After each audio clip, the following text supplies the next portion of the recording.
bienvenida a nuestro webinar del día de hoy. La temática del día de hoy son los avisos automáticos de importación de productos siderúrgicos.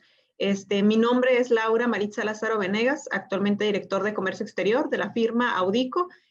Pues no me queda más que darles la bienvenida, agradecerles su tiempo de escucharnos y pues cualquier pregunta, digo, la dinámica de este webinar será el siguiente: se va a impartir la capacitación y al finalizar, pues vamos a tener ahí el chat abierto para preguntas y respuestas. Con toda confianza, pues háganos a llegar ahí sus preguntas, las pueden ir haciendo durante el transcurso del webinar, y al finalizar pues vamos a tratar de abordar todas las preguntas para solventar sus dudas, ¿no? En caso de que haya alguna pregunta que por alguna razón no podamos resolver en este momento, pues con toda confianza, al final vamos a dejar nuestros correos electrónicos, nos pueden hacer llegar también por ahí sus preguntas y pues estaremos tratando de resolverles de la mejor manera posible, ¿no? Como les comento, pues la temática del día de hoy es avisos automáticos de importación de productos siderúrgicos, y pues iniciamos. Gracias por su tiempo. Bueno, primeramente, los avisos automáticos como tal, pues es una obligación que nos impone como tal Secretaría de Economía para ciertos productos del sector siderúrgico. Aproximadamente actualmente tenemos 113 fracciones arancelarias contenidas entre los capítulos entre 72 y 73 de la tarifa, que les son aplicables pues este tipo de permisos, ¿no? Especialmente. Perdón, se escuchaba por ahí un ruido, no sé si alguien comentó algo, si no, continuamos. Les comentaba entre los capítulos 72 y 73 de la tarifa y regularmente pues para productos de importación, ¿no? Definitiva.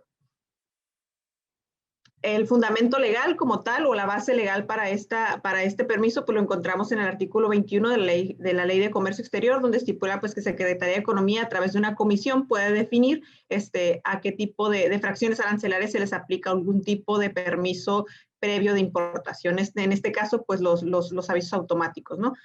También tenemos el capítulo 2 del acuerdo de la Secretaría de Economía, que establece reglas generales para efectos de comercio exterior, donde también pues nos habla de este tema, ¿no?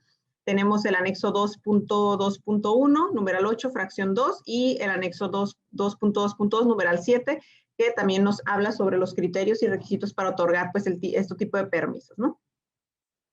Y ya entrando un poquito de lleno a la parte ya de como tal el permiso, vamos a abordar un poquito sobre los requisitos. Y posteriormente vamos a ahondar en el tema de cómo se presenta ante Ventebusem o ventanilla digital, y pues los plazos, ¿no? Los plazos de resolución. Y también vamos a hablar un poquito al finalizar la parte de cómo se da un proceso de cancelación o desistimiento de este tipo de permisos. Entre los requisitos que nos va a pedir al momento de nosotros ingresar un trámite serían los siguientes. Primero, y el principal y básicamente lo obligatorio, el documento obligatorio es el certificado de molino de calidad. Este certificado, pues obviamente debe ser emitido por el productor o el fabricante que certifica pues estos productos, y debe de cumplir con los requisitos de la regla 2220 de las reglas y criterios de carácter general en materia de comercio exterior. Ahorita vamos a hablar más adelante, ahorita voy a explicar un poquito más sobre estos requisitos de la regla 2220 sobre el certificado molino de calidad, ¿no? Pero ahorita de entrada sí tenemos que tener presente el certificado molino de calidad, pues es el requisito obligatorio y principal que nos va a requerir Secretaría de Economía para autorizarnos como tal este permiso, ¿no? Otro de los documentos que sugerimos anexar, sin embargo no es obligatorio, pero se sugiere anexar, es lo que es la factura, ¿no? La factura comercial, o lo que conocemos como documento equivalente, o la factura que se tiene con el proveedor para efecto de comprobar el valor de la mercancía, dado que dentro de los requisitos que plasmamos dentro del permiso nos requieren que indiquemos el tema de precio y precio unitario. Entonces, pues obviamente al momento de anexar la factura se confirman los datos del valor que estemos estipulando dentro del permiso. Por otro lado, también es recomendable anexar, es obligatorio, vaya, sí, el certificado de molino de acero con el que se fabricó el producto. ¿A esto a qué me refiero? Si, por ejemplo, nosotros lo que vamos a solicitar es, no sé, por decir, algo que es una submanufactura, por ejemplo, no es el acero en bruto, sino, por ejemplo, es un fleje de acero, o un producto aparentemente manufacturado y no como tal el acero en bruto, lo que va a hacer Secretaría de Economía es que posiblemente quien nos emite el certificado de calidad de molino no sea como tal una casa, un molino directamente registrado, ¿no? Entonces, en este caso, sí nos va a pedir el certificado con el que originalmente se fabricó, con el acero que originalmente se fabricó ese producto que estamos queriendo solicitar el permiso. Entonces nos va a pedir ese certificado y una carta emitida por el emisor del certificado que nos están emitiendo, en donde nos señale que ese certificado viene del molino, que pues ahora sí que produjo el acero con el que se fabricó ese fleje de acero, por decir un ejemplo, ¿no? Entonces, estos dos serían obligatorios si nuestro producto como tal no fuera el acero en bruto, literalmente el que estamos pretendiendo importar, ¿no? Entonces, ese sería uno de los requisitos, sería obligatorio. Estos dos puntos como tal no vienen en las reglas indicados. Sin embargo, en la experiencia que hemos tenido en la solicitud de permisos, Secretaría de Economía literalmente pues, nos solicita esta parte de esta información para podernos autorizar en esos casos, ¿no? Entonces, estos solo serían necesarios si nuestro producto no es como tal el acero en bruto y el certificado de origen no viene directamente de un molino registrado, sino que es alguna otra empresa que pues nos está sí, efectivamente certificando, pero no es como tal el acero en bruto, ¿no? Por otro lado, no es obligatorio el certificado de origen, pero si se cuenta con él, es recomendable anexarlo para efectos de que le dé certeza y confirme, aunque el certificado de origen también tiene el origen, pues el certificado como tal de origen, pues sí nos da más certeza o robustece la parte del origen del material, ¿no? Del producto. Y el Bill of Lading, en caso, o ya en este caso, pues regularmente se maneja el Bill of Lading o cualquier otro documento que hace las veces de pedimento en el extranjero, porque pues ahí también a veces se señalan datos del producto que pueden ser de utilidad o en su defecto pues confirmamos que realmente vamos a recibir como tal este material, ¿no? Entonces, digo, en nuestra experiencia, esos son los documentos que hemos venido anexando en las solicitudes y pues ha tenido un éxito pues ahora sí que sin rechazos, ¿no? Y pues si nos falta alguno de estos, regularmente sí nos requieren esa información, ¿no? Pero como les digo, aquí los obligatorios son los que tenemos marcados con palomita, los demás son recomendables para confirmar o asegurar los datos que estamos declarando y pues a la autoridad no le quede duda de la información que estamos manejando, plasmando dentro de la solicitud. Dentro del certificado molino de calidad, ¿qué debemos de considerar al momento de la presentación? Bueno, sería lo siguiente, la descripción detallada, y cuando me refiero a descripción detallada de la mercancía, pues esto debe de incluir las dimensiones, especificaciones técnicas, físicas, químicas y metalúrgicas, ¿no? Es decir, ahorita más adelante les voy a platicar porque la parte de la descripción pues es muy amplia y hay ciertos puntos que la descripción debe de cumplir para efectos de que la autoridad nos autorice como tal el trámite, ¿no? Entonces voy a ahondar un poquito más en la descripción, pero en general pues es la descripción, ¿no? El país de origen debe de estar contenido dentro del certificado. Si literalmente no dice país de origen Taiwán, por lo menos sí debe de tener el domicilio del fabricante, y pues obviamente dentro del domicilio señalar el país, ¿no? Y con si contamos con ese dato dentro del certificado, pues estaríamos teniendo éxito en esta parte, ¿no? Entonces ahí no habría ningún inconveniente. Datos de contacto de fabricante o productor, en este caso, pues que dentro del certificado se vea lo que es el nombre, dirección, teléfono y en su caso el correo electrónico. Y el número del certificado. En caso de que no contenga el número de certificado, pues sí tendría que cumplirse con el dato, o sea, Economía tendría por cumplido el dato si se tiene pues el número de colada, el número de embarque o el número de folio o el número de orden dentro del certificado, ¿no? Que ampare esta situación, ¿no? Y por otro lado, tendríamos la fecha de expedición y el volumen de la mercancía, ¿no? Que también debe de estar contenido dentro de lo que es el certificado, ¿no? Obviamente todos estos requisitos son los que maneja la regla que les comentaba, la regla 2220, en donde pues, nos especifica estos son los requisitos mínimos que debe cumplir el certificado de molino de calidad para poder considerarlo, ¿no? Por otro lado, tenemos los requisitos del certificado molino. Estos dos requisitos pues realmente no vienen como tal literal en la regla, pero también Economía no lo puede requerir dentro del mismo. Por ejemplo, que debe contener el sello y la firma, es decir, si no trae sello y firma, Economía es motivo para rechazar pues ahora sí que el trámite, ¿no? Aquí en este caso, pues lo considera como no válido porque pues no está amparado por nadie. Entonces, el sello y la firma y deben de ser ambos, ¿no? Sello y firma. Y si el documento está en idioma distinto al español o al inglés, pues se debe anexar una traducción simple del documento, es decir, el mismo documento, pero pues con la traducción correspondiente, ¿no? Como el ejemplo que vemos aquí, bueno, que aquí sí viene en inglés y al parecer japonés, ¿no? Entonces, por ejemplo, en este caso no se tendría que anexar una traducción simple, pero si simplemente estuviera en japonés, sí tendría que anexarse la traducción correspondiente, ¿no? Entonces, son dos puntos que también deben de tomar en cuenta para evitar, pues, lo que son rechazos, ¿no? Por otro lado, ¿cómo diferenciamos digo, para efectos de las fracciones, cuando hablamos de lo que es certificado molino, es decir, aplica un certificado molino cuando nuestras fracciones están dentro del capítulo 72 a lo que es la 7304.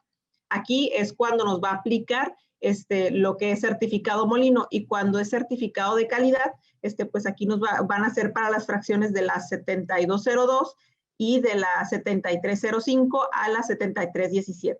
Estas serían cuando estamos ingresando para estas fracciones, es la que diferencia entre certificado molino y certificado de calidad. Entonces aquí nada más para que lo tengan en cuenta, y pues este sería el documento que aplicaría según la fracción arancelaria por la que se vaya a solicitar el permiso.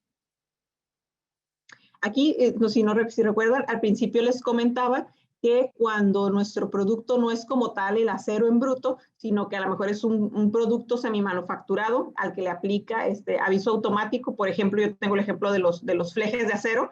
A lo mejor entonces no es como tal el acero en bruto, sino que ya es cortado y a lo mejor doblado, ¿no? Entonces, y son como tiritas, ¿no? Entonces esas tiritas pues ya están semi-manufacturadas, y el distribuidor, el proveedor, me emite a mí el certificado molino, pero él no es como tal un molino, sino que él le adquirió el acero a un molino certificado, y ese molino le emitió un certificado a este distribuidor, y este distribuidor pues me lo está emitiendo a mí, ¿no? Entonces en este caso tengo que anexar los dos certificados, y es el distribuidor que me está expidiendo a mí el certificado molino, él tiene que darme una carta en donde me confirme pues que derivado del certificado que me está emitiendo a mí, y el acero con el que se fabricó ese producto viene del molino, de cuál molino original viene, y el certificado con el que él recibió para adquirir el producto, ¿no? Entonces, es una carta simple, no tiene que ser así muy elaborada, nada más que confirme los datos del emisor, descripción, medida, o número de certificado, se anexe el certificado original del productor del acero y la fecha y firma del proveedor, ¿no? Nada más para que con eso pueda vincular Secretaría de Economía mi certificado con el del acero del molino, que pues ahora sí que produjo el acero original con el que se fabricaron esos flejes de acero, ¿no? Entonces, esos son los requisitos de esa carta o ese documento, para que Economía, pues como les comentaba, pueda vincular la información y pues tenga la certeza de los datos que se le están transmitiendo, ¿no? Ahora sí, ya una vez que tenemos los requisitos, pues entonces ya entramos a BUSEM.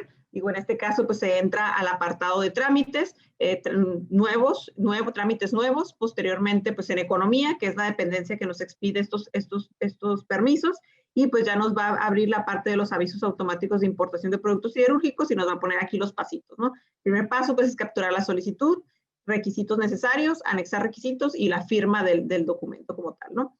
Y nosotros, pues, en datos del solicitante, pues básicamente nos va a dar los datos del RFC, sobre el cual pretendemos solicitar el permiso, y van a ser datos pues muy generales, ¿no? Pero ahí prácticamente no se llena ningún dato. Después le vamos a dar en datos de la solicitud, y ahí es donde ya vamos a capturar la información que nos va a pedir como tal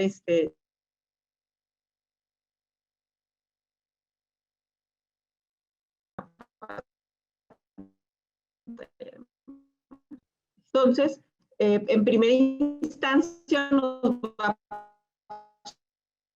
solicitar la pantalla de BUSEM, nos va a aparecer esta parte, y la régimen pues de importación, importación, fracciones, una fracción arancelaria. Bueno, aquí pues, más mostrarlo, la fracción arancelaria, el valor de factura que debe ser en dólares. Si el valor lo tenemos en otro tipo de moneda, hay que convertirlo a dólares al tipo de cambio a la fecha de la factura, y ese sería nuestro valor. Regularmente solo nos va a permitir capturar valores, o sea, el valor que nos pongamos, la autoridad lo va a entender como que es valor en dólares. Entonces, si vienen otro tipo de moneda, ya sea el tipo de el exportador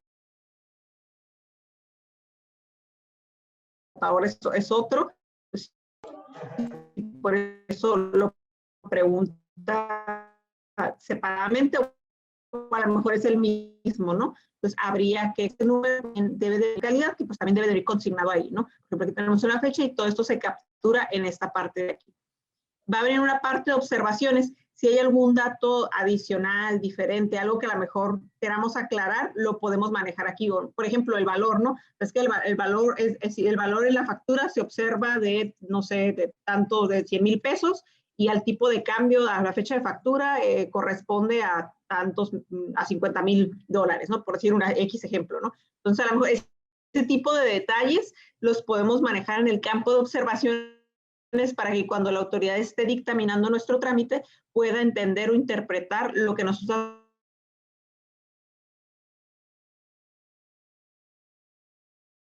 aparte, ¿no?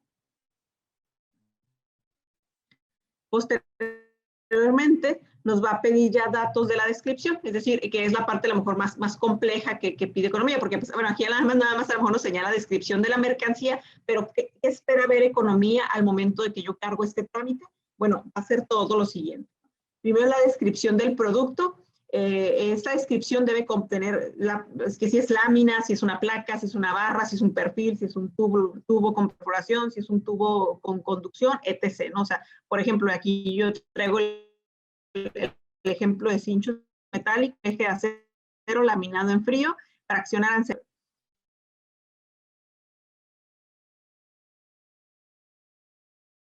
Que emitió Secretaría de Economía el 26 de enero de 2021, en donde nos señala que todos los permisos que solicitemos a través de BUSEM, pues no tiene como tal habilitado en la parte de fracciones arancelarias. Si ustedes se van y quieren poner la fracción, no les va a permitir, en el campo de fracción no va a permitir poner la fracción con NICO. Entonces, dentro de la descripción del producto, ahí se tiene que poner fracción arancelaria con NICO y se pone toda la fracción incluyendo el NICO. Si no omitimos ponerla dentro de la descripción, la autoridad pues, nos va a rechazar como tal el trámite. O puede que no lo autorice, pero en base a este criterio, sí tendríamos que estarlo colocando para que el permiso sea válido, porque la NICO pues, ya se vuelve parte de lo que es como tal el dato para identificar la fracción arancelaria. Entonces, sí hay que colocarlo, ¿no? Entonces, les comentaba, se anexa la fracción con ICO, así como todos los datos del punto I al punto 13, ¿no? Del 1 al 13. Ahorita vamos a ver todo el resto de datos que van a ir dentro de este campo de descripción. En caso de que alguno de estos campos no le aplique, de estos siguientes puntos que vamos a ver no le aplique, se debe poner no aplica. Es decir, yo tengo que poner descripción del producto, cincho metálico, fracción arancelaria con NICO 72 12 40 0499. Es decir,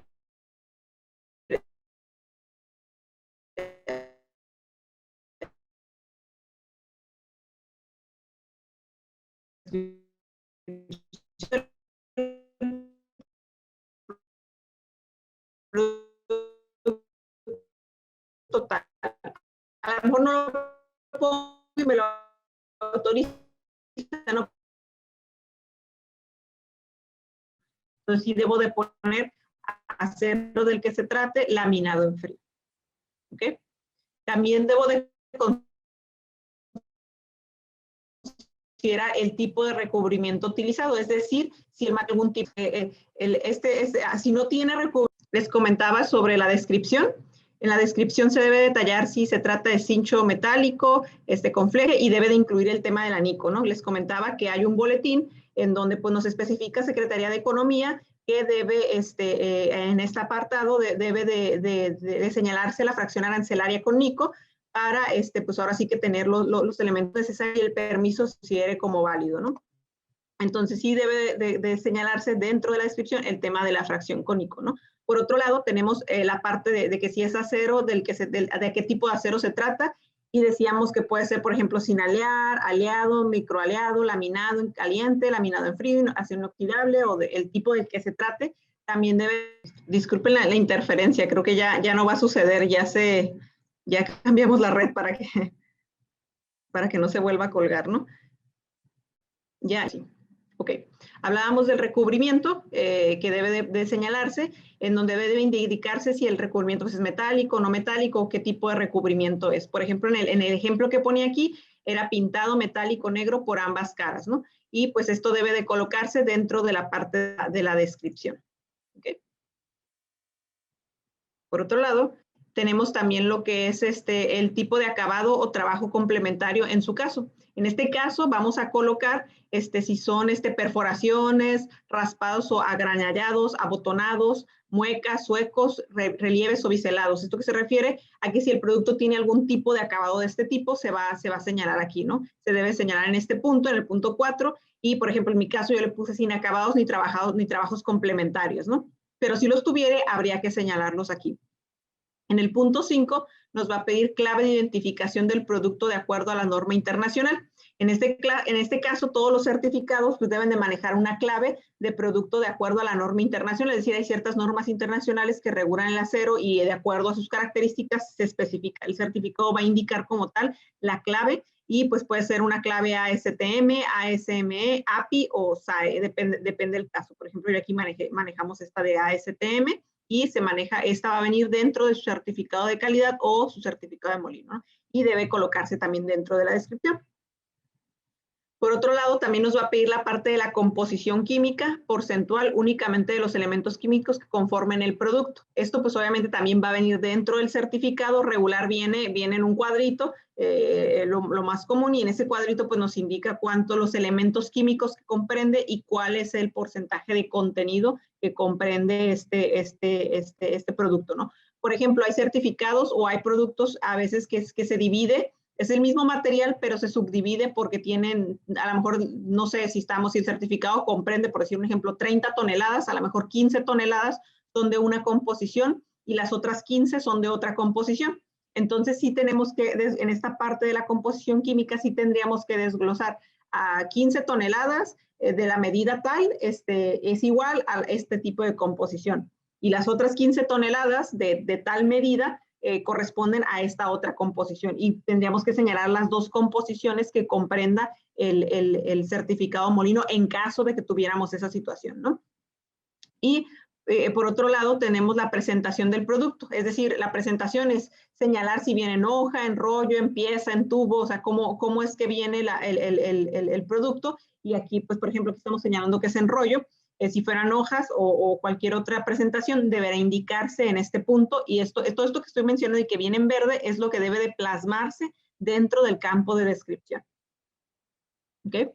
Tenemos accesorios integrados al producto. En este caso, pues yo le puse sin accesorios agregados al producto, pero si nosotros tuviéramos ganchos, rieles de uniones, codos, bridas, soportes, etc., deberán anexarse deberán señalarse dentro de la descripción, ¿no?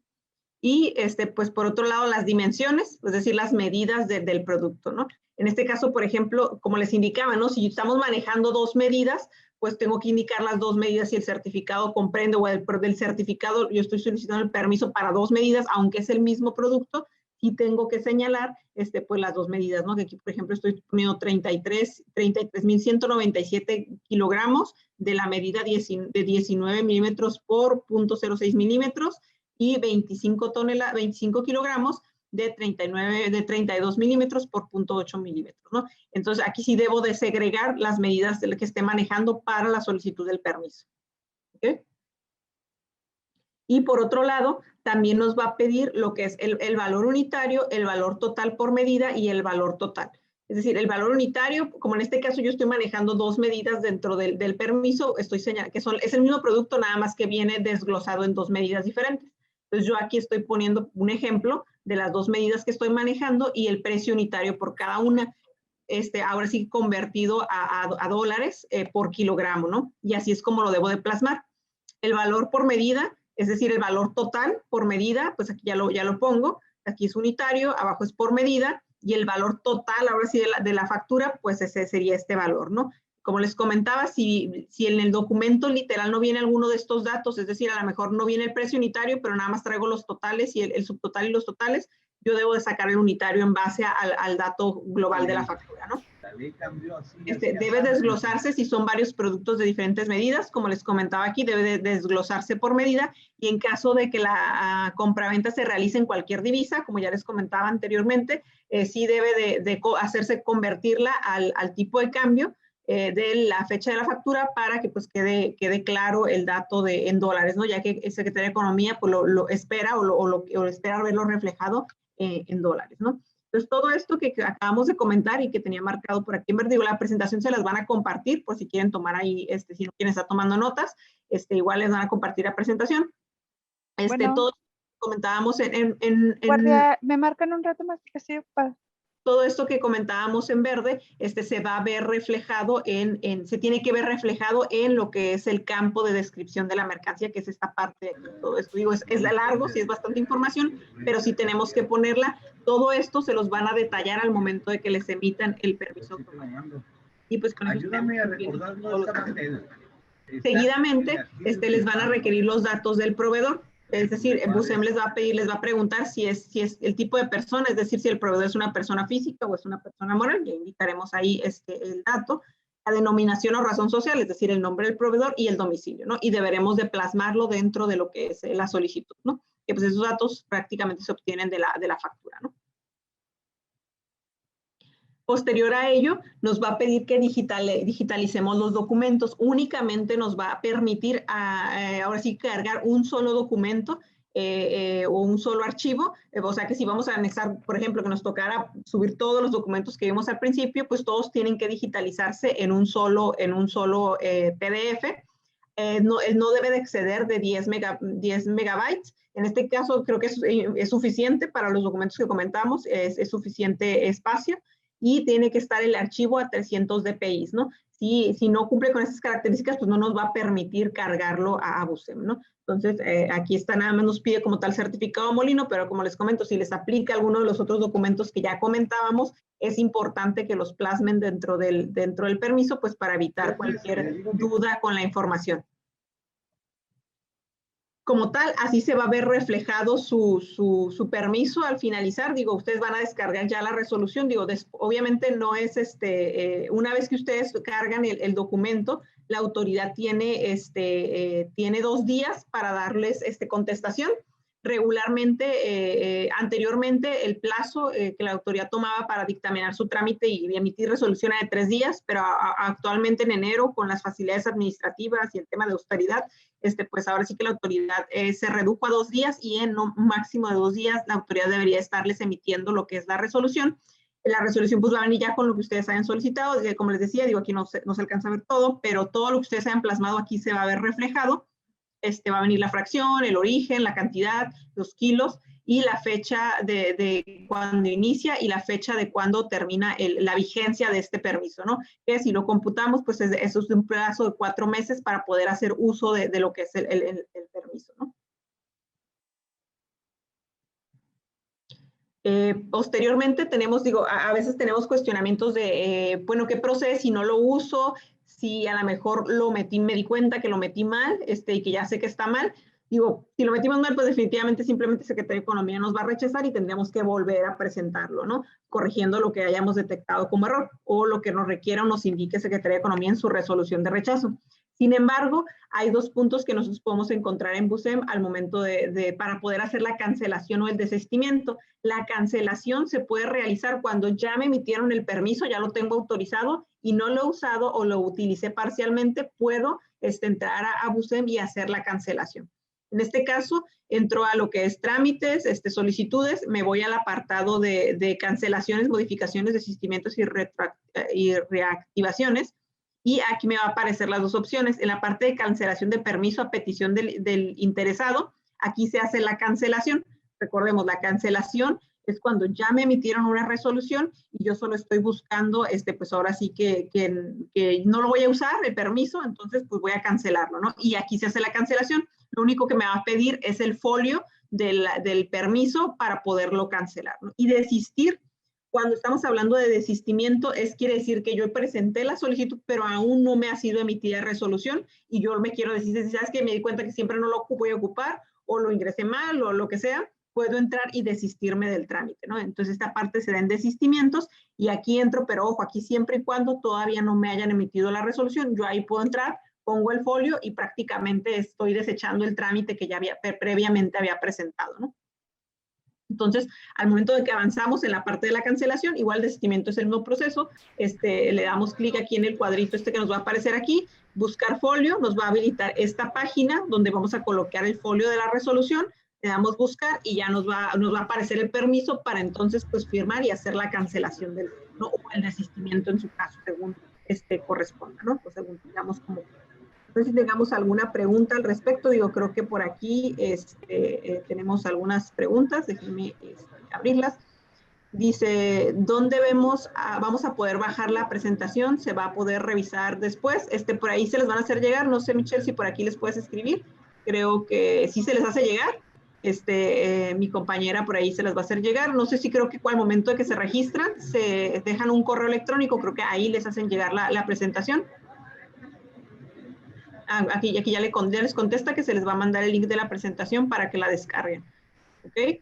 Y si viene en otra moneda, ¿qué factor se utiliza de conversión? Ya que tiene que ser tal cual a la información del pedimento. En este caso, debe de ser bueno, se supone que tenemos una factura. Si viene en otro tipo de moneda, pues es que ahora sí que depende del tipo de moneda el que venga, hay que buscar el tipo de cambio a dólares a la fecha de la factura, ¿no? Y ese es el dato que se va a declarar, ¿no? Se supone que, o entendería que sí a lo mejor sí va a tener un poquito de diferencia con el pedimento, pero la factura es la que te va a respaldar en el tema del valor, ¿no?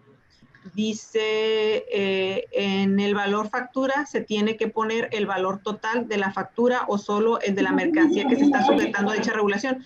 Sería solo el valor de la mercancía que se está sujetando a dicha regulación. Si vienen otras ahora sí que otras mercancías con otro valor que no tienen nada que ver, o sea, que no les aplica permiso automático, pues no tiene el valor de esos materiales, no tiene que venir aquí involucrado. Lo que sí es importante es que dentro de su factura, ahora sí que su factura para efectos del pedimento, sí venga segregado el material que es para estos efectos y el material que es, o sea, que le aplica permiso automático y el que no, ¿no? O a veces hacen dos facturas, digo, como les sea más fácil, nada más para que fácilmente se pueda identificar esa parte, ¿no?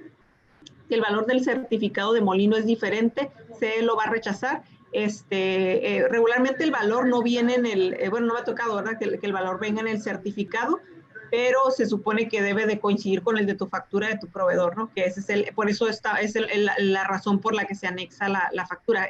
Si el valor llegara a venir en el certificado, pues en teoría sí debería de coincidir, a menos si directamente el emisor del certificado es tu proveedor que te está dando como tal el material, ¿no? Si es otro distribuidor, pues ahí puede tener un valor añadido, ¿no? Porque es otro ente el que te está vendiendo el producto, ¿no? Ahí va a depender de esa situación. No sé si haya alguna otra pregunta.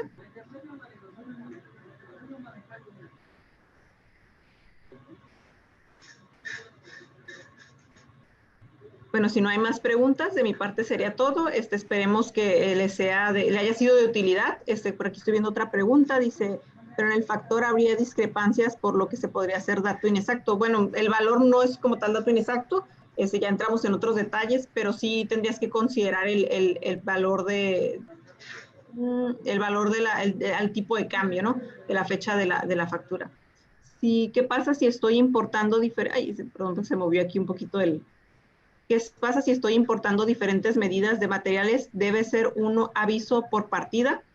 No, o puedes hacer uno solo, como mostraba en el ejemplo, pero sí tienes que desglosar cada una de las medidas. Obviamente, siempre y cuando sea el mismo material, en la misma descripción, en la misma fracción arancelaria, y esté amparado con el mismo documento. Si ya estamos hablando de diferentes certificados, de diferente descripción o diferente fracción arancelaria, pues sí se tiene que hacer uno por cada uno. Pero, por ejemplo, en el ejemplo que les mostraba, era la misma descripción, la misma fracción arancelaria y ese total de kilos que iba a importar la empresa se subdividía en dos medidas. Entonces, esa subdivisión sí la puedes manejar dentro de un solo permiso, siempre y cuando esté amparada con el mismo certificado de molino, la misma descripción y la misma fracción arancelaria. Puede haber rechazo si no se cumple con los 13 puntos que se ponen en la descripción. Sí, pues así es motivo de rechazo. Regularmente sí debes de incluir todos los puntos que comentamos ahí, ¿no? Realmente los puntos, algunos de ellos vienen dentro de lo que es las reglas y criterios de carácter general para efectos de Secretaría de Economía. El tema de valor no viene como tal en las reglas, pero ya ha sido motivo de rechazo el tema de no manejar el valor dentro de la descripción y el tema pues de la NICO. Como comentaron, la fracción con NICO debe indicarse al inicio de la descripción. En algunas ocasiones nosotros lo colocamos al final de la descripción y al momento de la importación nos rechazaron los avisos. Aunque, bueno, es muy buen comentario. Y sí, regularmente nosotros manejamos la descripción general del producto y seguido de eso la fracción con NICO. Pero si ya ponemos todo los 13 puntos y hasta el final ponemos la NICO, a lo mejor no se, pues de tanta información no se visualiza de inmediato y se puede pasar lo que comenta aquí nuestra compañera, ¿no? Si dentro de la factura que voy a importar hay artículos que no requieren aviso automático, se reporta de cualquier manera el total de la factura. No, aquí el total de la factura nos referimos a, bueno, a lo mejor yo cuando dije total de la factura, pero nos estamos refiriendo al total del valor del material al que le aplica el permiso automático. A lo mejor, no sé, la factura es por $100, pero de esos 100 nada más 50 son del permiso automático. Entonces yo deberé manejar nada más el valor de 50, aunque a lo mejor mi factura total, pues no se refiere no al total de la factura, sino al valor total del material, ¿no? En este caso estaríamos hablando de 50, por decir $50, por ejemplo, ¿no? Gracias por la información. En nuestro caso, en el último trámite nos pidieron que se mencionara también su composición a base del porcentaje. Saludos. Bueno, aquí depende también cómo venga plasmado en el certificado de molino. Regularmente viene la composición y abajo un cuadrito indicando ahora sí que el contenido de cada uno de los elementos químicos, ¿no? Ya dependerá si viene en porcentaje, pues se maneja en porcentaje, o si viene indicado ahora sí que en números, como mirábamos el ejemplo, pues se debe plasmar tal cual se señala en el certificado de molino de calidad, ¿no? Creo que ya no hay más preguntas. Igual, si hubiera alguna otra subsecuente, pues con toda confianza, háganosla llegar a los correos que se indican aquí y pues con toda confianza podemos por ahí darle respuestas. Y aquí hay una más. ¿Qué pasa cuando solicito una cancelación de aviso automático que utilice de manera parcial? Ahí al momento del proceso te va a señalar o te va a pedir que indiques si utilizaste de manera parcial, y también es importante que se anexe un escrito en donde señales este tipo de situaciones, ¿no? O sea, porque sí te va a pedir también el motivo por el cual estás cancelando el permiso y pues ahí deberás de escribirlo dentro del proceso de cancelación. Y asimismo te pide en los requisitos, al momento, pues cuando solicitas un trámite, al final te va a pedir que adjuntes y te va a pedir pues un escrito simple en donde señales los motivos por los cuales estás solicitando la cancelación, y también deberás indicar si lo utilizaste de manera parcial el producto. Incluso puedes anexar, no sé, el pedimento donde ya utilizaste la porción utilizada para pues dejar ahora sí que reforzar esa parte, ¿no? Entonces esa sería la recomendación en ese caso, ¿no? No sé si hasta aquí hay alguna otra pregunta. Creo que ahora sí son todas. Pues mucho gusto y gracias por su tiempo. Estamos en comunicación y pues ahí les dejamos nuestros correos electrónicos. Mi nombre es Laura Maritza Lázaro Venegas. Estamos a sus órdenes, director de operaciones, y gracias por su tiempo. Que pasen buena tarde. Les van a hacerla llegar la presentación, como ya comentaba mi compañera, a través de los correos que dejaron ahí indicados. Hasta luego, buena tarde.